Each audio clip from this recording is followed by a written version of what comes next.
Hi there, St. Paul's family. Pastor Micah coming to you today after a good and restful week of vacation, but it's been exciting to be back in the office this week and getting ready for what's going to be just a wonderful week next week, Holy Week.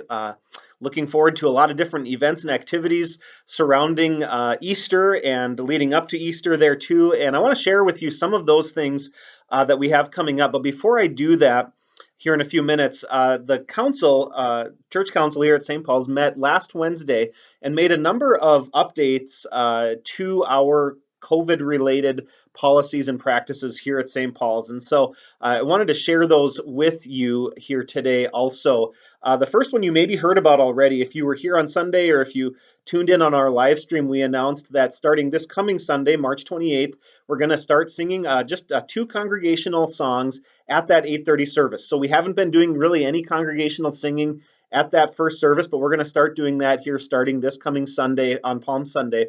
And it's just going to be two songs, one at the beginning of the service and then one before the sermon. And so it's kind of a small way to start introducing that very important and healthy part of worship back into our times there. We feel like we can do that in a safe way, especially with our masks still on and things like that. And so wanted to make you aware of that again, and then to keep that in mind too, as far as when it comes to your attendance at that service and so forth, that you just know that is happening now. The second change has to do with ropes, and the council decided to continue to have those ropes blocking off every other pew at the 8:30 service, but then for the 11 o'clock service, those ropes are going to be removed. And so an usher or a council member will be coming through between the services and removing those ropes and for that service, but then they'll be back up in place for the 8:30 service the next week. I wasn't at the council meeting, so I can't speak for them and some of the reasoning behind that, but I'll just say for myself, part of what I've observed recently is that as people have been starting to come back to church more, which has just been such a wonderful blessing, it's starting to fill up, and some of these pews are kind of getting crammed pretty full. And I actually think that by opening up all the pews, that's going to allow people to spread out a little bit better and stay a little better socially distant, even with having all the pews open. And so I think it's a good decision, and I'm looking forward to having that here again starting this coming Sunday.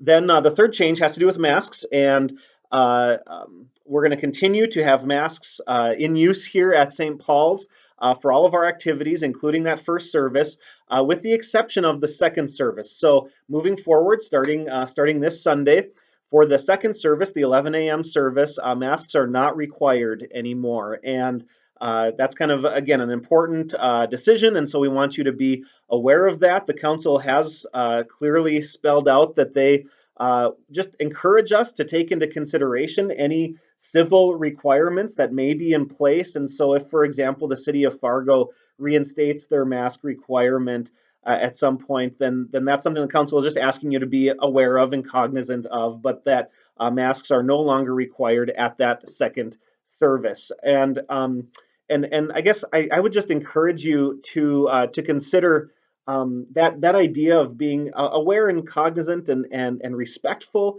of your surroundings and of other people here too. As you are all very well aware, this has just been a really difficult and challenging time, not just for people here at St. Paul's, but for our greater community, for our state, our nation, even really our world. And just as kind of a reminder, it's a good idea for us as we navigate these very difficult and challenging times to continue to practice deference and love and respect and consideration for our neighbor and how we can best serve them and love them.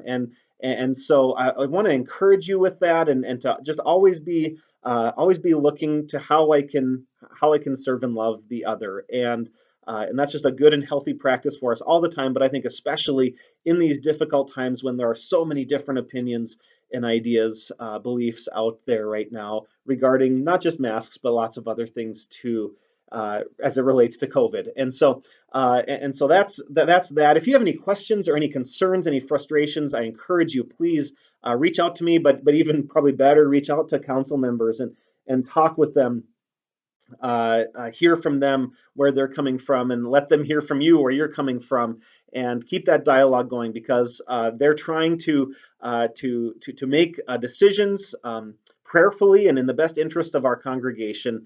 And it really helps them when they can hear from you and where you're at on some of these things too.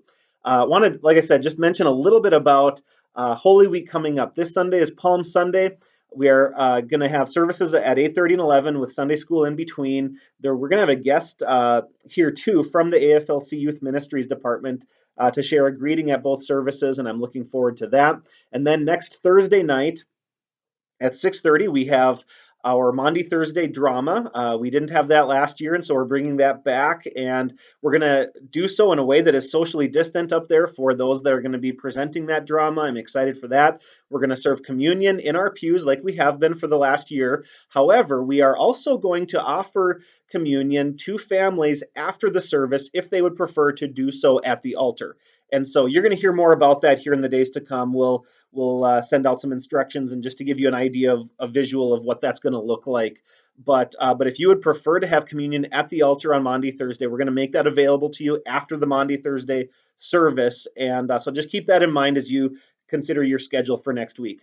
Friday night, 6:30 is our Good Friday service of darkness, and it's just a very unique and meaningful time. So I encourage you to come for that. All of these will be live streamed as well. And then Sunday morning for Easter, our schedule is a little bit different. Our first service will be at 7:30, a sunrise service. Breakfast will be served from 8:30 to 9:30, and that's kind of a new thing too. We haven't had congregational meals much here in the last year, but we're going to offer breakfast, and the council feels we can do that in a very safe and socially distant way, as people will be kind of rotating in and out, so we won't have a lot of people in the fellowship hall at the same time.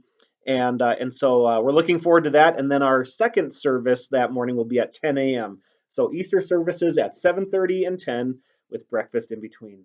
I'm looking forward to next week. I'm looking forward to seeing you there for part of it or all of it as you can. And like I said, everything will be live streamed too, if that is helpful for you. And yeah, I'm praying for you this week, and as we get ready to celebrate a most special time in the life of the church and the body of Christ. God bless your week. Bye now.